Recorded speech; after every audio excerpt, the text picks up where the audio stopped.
Hi hello ನಮಸ್ಕಾರ. India ಫಸ್ಟ್ಗೆ ಸ್ವಾಗತ. ನಾನು ಶ್ರೀಕಂಠ. ವೀಕ್ಷಕರೇ, ನಿಸರ್ಗದ ಸೌಂದರ್ಯವನ್ನು ಮಡಿಲಲ್ಲಿ ಇಟ್ಟುಕೊಂಡು ಪ್ರವಾಸಿಗರನ್ನು ತನ್ನತ್ತ ಸೆಳೆಯುತ್ತಿರುವ ಎಚ್.ಡಿ. ಕೋಟೆ ಇನ್ನೂ ಯಾಕೆ ಹಿಂದುಳಿದಿದೆ? ಮಣ್ಣ ಸಂಪತ್ತಿನಿಂದ ಮೆರೀತಿರುವ ಹೆಗ್ಗಡದೇವನ ಕೋಟೆ ತಾಲೂಕು ಆಧುನಿಕತೆಯಿಂದ ಯಾಕೆ ಹಿಂದುಳಿದಿದೆ? ಕಬಿನಿ, ತಾರಕ, ನುಗು, ಹೆಬ್ಬಾಳ ಜಲಾಶಯ ಹೊಂದಿರುವ ಈ ತಾಲೂಕು ಯಾಕೆ ಹಿಂದುಳಿದ ತಾಲೂಕು ಎಂಬ ಹಣಪಟ್ಟಿಯಿಂದ ಮುಕ್ತಿ ಹೊಂದಿಲ್ಲ? ಇದಕ್ಕೆ ಕಾರಣ ನಮ್ಮನ್ನು ಆಳುವ ಜನಪ್ರತಿನಿಧಿಗಳ ನಿರ್ಲಕ್ಷ್ಯ ಅನ್ಕೊಂಡ್ರ? ಖಂಡಿತ ಇಲ್ಲ. ಬದಲಾಗಿ ತಲಕಾಡಿನಂತೆ ಈ ಎಚ್.ಡಿ. ಕೋಟೆ ತಾಲೂಕು ಕೂಡ ಶಾಪಗ್ರಸ್ತ ತಾಲೂಕಂತೆ. ಅರೆ, ಅಷ್ಟಕ್ಕೆ ಯಾರಪ್ಪ ನಮ್ಮ ತಾಲೂಕಿಗೆ ಶಾಪ ಹಾಕಿದ್ದು? ಅಂತ್ಯದೇನು ಇಲ್ಲಿ ನಡೆದಿದೆ? ಈ ಎಲ್ಲದರ ಬಗ್ಗೆ ಮಾಹಿತಿ ನೀಡ್ತೀನಿ. ಅದಕ್ಕೂ ಮುನ್ನ ನಮ್ಮ ಚಾನೆಲ್ನ ಸಬ್ಸ್ಕ್ರೈಬ್ ಮಾಡಿ, ಒಂದು ಲೈಕ್ ಕೊಟ್ಟು ವಿಡಿಯೋ ಶೇರ್ ಮಾಡಿ. ವೀಕ್ಷಕರೇ, ಎಚ್.ಡಿ. ಕೋಟೆ ಹಲವು ಪ್ರವಾಸಿ ತಾಣಗಳನ್ನು ಹೊಂದಿ ದೂರದ ಪ್ರವಾಸಿಗರನ್ನು ತನ್ನತ್ತ ಕೈಬೀಸಿ ಕರೆಯುತ್ತಿದೆ. ಕಬಿನಿ, ತಾರಕ, ನುಗು, ಹೆಬ್ಬಾಳ ಜಲಾಶಯಗಳು, ನಾಡದೇವತ ಶ್ರೀ ಚಾಮುಂಡೇಶ್ವರಿ ದೇವಿಯ ಸಹೋದರಿ ನೆಲೆ ಶ್ರೀ ಚಿಕ್ಕದೇವ ಬೆಟ್ಟ, ಕೆದ್ದ ಮೂಲಕ ಹಿಡಿದು ಪಳಗಿಸುತ್ತಿದ್ದ ಕಾಕನಕೋಟೆ, ಹೀಗೆ ಹಲವಾರು ನೋಡತಕ್ಕ ಪ್ರವಾಸಿ ತಾಣಗಳಿವೆ.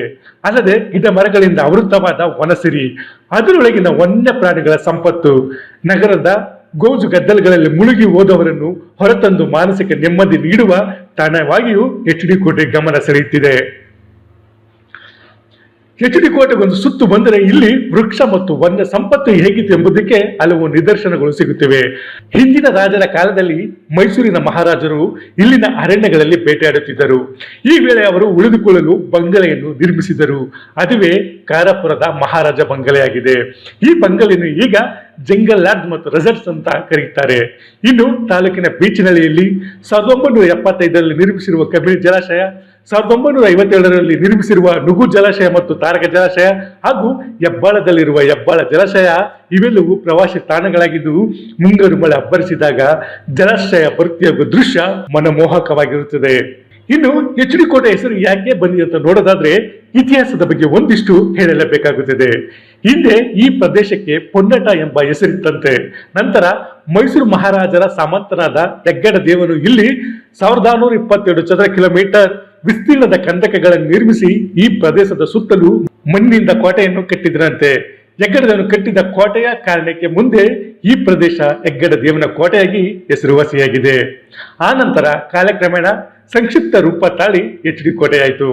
ಎಚ್.ಡಿ. ಕೋಟೆ ಪ್ರದೇಶವನ್ನು ಮೈಸೂರು ಮಹಾರಾಜರಿಗೂ ಮೊದಲು ಹೊಯ್ಸಳರು ಮತ್ತು ವಿಜಯನಗರ ಅರಸರು ಆಳಿದ್ದರಂತೆ. ಇದಕ್ಕೆ ನಿದರ್ಶನವಾಗಿ ಐತಿಹಾಸಿಕ ದಾಖಲೆ ಶಾಸನಗಳಿವೆ ಎಂದು ಹೇಳಲಾಗುತ್ತಿದೆ. ಕೇರಳದೊಂದಿಗೆ ಗಡಿ ಹಂಚಿಕೊಂಡಿರುವ ಎಚ್.ಡಿ. ಕೋಟೆಗೆ ಪ್ರವಾಸಿಗರು ಹೆಚ್ಚಿನ ಸಂಖ್ಯೆಯಲ್ಲಿ ಬರ್ತಿದ್ದು, ಇಲ್ಲಿನ ಪ್ರವಾಸಿ ತಾಣಗಳು ಇನ್ನಷ್ಟು ಅಭಿವೃದ್ಧಿಗೊಳಿಸುವ ಕೆಲಸ ಆಗಬೇಕಾಗಿದೆ. ಹೀಗೆ ವನ್ಯ ಜಲ ಸಂಪತ್ತಿನಿಂದ ಕೂಡಿರುವ ಎಚ್.ಡಿ. ಕೋಟೆ ಇನ್ನು ಹಿಂದುಳಿಯಲು ಒಬ್ಬ ಮಹಿಳೆ ಕೊಟ್ಟ ಶಾಪವಂತೆ.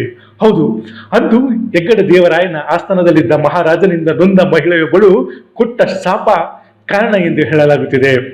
ಪೊನ್ನಟ ರಾಜನ ನಂತರ ಸಾಮಂತ ರಾಜನಾಗಿದ್ದ ಹೆಗ್ಗಡ ದೇವರಾಯನ ಆಳ್ವಿಕೆ ವೇಳೆ ರಾಜನ ಕಡೆಯವರು ಮಹಿಳೆಯೊಬ್ಬಳನ್ನು ವಿವಸ್ತ್ರಗೊಳಿಸಿ ಅಂದ್ರೆ ಬೆತ್ತಲಗೊಳಿಸಿ ಥಳಿಸುತ್ತಿದ್ದರಂತೆ. ಮಹಿಳೆಗೆ ಥಳಿಸುತ್ತಿರುವುದನ್ನು ಇಲ್ಲಿನ ಜನ ನೋಡುತ್ತಾ ನಿಂತಿದ್ದರಂತೆ. ಯಾರು ಕೂಡ ಯಾಕೆ ಆ ಮಹಿಳೆಗೆ ಹೊಡಿತಿದ್ದೀರಾ, ಅಂತದಪ್ಪ ಆ ಮಹಿಳೆ ಏನ್ ಮಾಡಿದ್ದಾಳೆ, ಯಾಕೆ ಆ ಮಹಿಳೆಗೆ ಇಷ್ಟೊಂದು ಹಿಂಸೆ ಕೊಡ್ತಿದ್ರೆ ಅಂತ ಯಾರು ಪ್ರಶ್ನೆ ಮಾಡಲಿಲ್ವಂತೆ. ಅದೇ ವೇಳೆಗೆ ಸಂತೆಗೆ ಹೋಗುತ್ತಿದ್ದ ಬೇರೊಂದು ಊರಿನ ವ್ಯಕ್ತಿಯೊಬ್ಬ ಮಹಿಳೆಗೆ ಹೊಡೆತಿರೋದನ್ನು ನೋಡಿ, ಯಾಕೆ ಈ ಮಹಿಳೆಗೆ ಹಿಂಸೆ ಕೊಡ್ತಿದ್ದೀರಿ, ತಕ್ಷಣವೇ ನಿಲ್ಲಿಸಿ ಅಂತ ಏರು ಧ್ವನಿಯಲ್ಲಿ ಅಂದ್ರೆ ಯಾರಿಗೂ ಎದುರುಕೊಳ್ಳದೆ ಜೋರಾಗಿ ಹೇಳಿದ್ದಂತೆ. ಈ ಮಾತು ಕೇಳಿ ಆ ಮಹಿಳೆಗೆ ಸ್ವಲ್ಪ ಸಮಾಧಾನ ಆಯ್ತಂತೆ. ಅಟ್ಲೀಸ್ಟ್ ಒಬ್ಬರಾದರೂ ಆ ರಾಜನ ಕಡೆಯವರನ್ನು ಪ್ರಶ್ನೆ ಮಾಡಿದ್ರಲ್ಲ ಅಂತ ನಿಟ್ಟುಸಿರು ಬಿಟ್ಲಂತೆ. ಆದ್ರೆ ಇಷ್ಟೆಲ್ಲ ತನಗೆ ಹಿಂಸೆ ಕೊಟ್ಟರು ಇಲ್ಲಿನ ಜನ ಸಹಾಯಕ್ಕೆ ಬಾರದಿರೋದನ್ನು ನೋಡಿ ಸಿಟ್ಟಾದ್ಲಂತೆ. ತಕ್ಷಣವೇ ಆ ಮಹಿಳೆ ಇಲ್ಲಿನ ಜನರಿಗೆ ಒಂದು ಶಾಪ ಕೊಟ್ಲಂತೆ. ತನ್ನ ಸಹಾಯಕ್ಕೆ ಬಾರದ ಇಲ್ಲಿನ ಜನ ಇದ್ದಂಗೆ ಇರಲಿ, ಬೇರೆ ಊರಿಂದ ಇಲ್ಲಿಗೆ ಬಂದವರು ಬಾಳಿ ಬದುಕಲಿ ಅಂತ ಶಾಪ ಕೊಟ್ಲಂತೆ. ಆಕೆಯ ಶಾಪವ ಏನು? ವ್ಯಾಪಾರ ವಹಿವಾಟಿಗಿಂತ ಎಚ್.ಡಿ. ಕೋಟೆ ತಾಲೂಕಿಗೆ ಬಂದವರು ಎಚ್.ಡಿ. ಕೋಟೆಯಲ್ಲಿ ಸೈಟ್ ತೆಗೆದು ಮಹಡಿ ಮೇಲೆ ಮಹಡಿ ಕಟ್ಟುತ್ತಿದ್ದಾರೆ. ಆದ್ರೆ ಇಲ್ಲೇ ಇರುವವರು 3 ಕೆರೆಯದೆ 6 ಕೇರದೆ ಇದ್ದಂಗೆ ಇದ್ದಾರೆ. ಬೇರೆ ರಾಜ್ಯದವರು ಇಲ್ಲಿಗೆ ಬಂದು ಶ್ರೀಮಂತರಾದರೆ ಇಲ್ಲಿನ ಜನ ಹೊಟ್ಟೆಪಾಡಿಗಾಗಿ ಕೆಲಸ ಹರಿಸಿ ಪಟ್ಟಣಗಳಿಗೆ ಹೋಗುತ್ತಿರುವುದು ವಿಪರ್ಯಾಸವೇ ಸರಿ. ವೀಕ್ಷಕರೇ, ನಿಮ್ಗೆ ಏನನ್ನಿಸ್ತು? ಆ ಮಹಿಳೆ ಕೊಟ್ಟ ಶಾಪದಿಂದಲೇ ಎಚ್.ಡಿ. ಕೋಟೆ ತಾಲೂಕು ಉದ್ಧಾರ ಆಗ್ತಿಲ್ವಾ? ಬೇಗ ಕಮೆಂಟ್ ಬಾಕ್ಸ್ ನಲ್ಲಿ ನಿಮ್ಮ ಅಭಿಪ್ರಾಯ ತಿಳಿಸಿ. ಎನಿವೆ, ಮತ್ತೊಂದು ಇಂಟ್ರೆಸ್ಟಿಂಗ್ ಸುದ್ದಿ ಜೊತೆ ನಿಮ್ಮ ಮುಂದೆ ಬರ್ತೇನೆ. ಅಲ್ಲಿಯವರೆಗೆ ನ್ಯೂಸ್ ಅಪ್ಡೇಟ್ಗಾಗಿ ನೋಡ್ತಾ ಇರಿ ಇಂಡಿಯಾ ಫಸ್ಟ್, ನಿರ್ಭೀತಿಯಿಂದ ನಿಮಗಾಗಿ.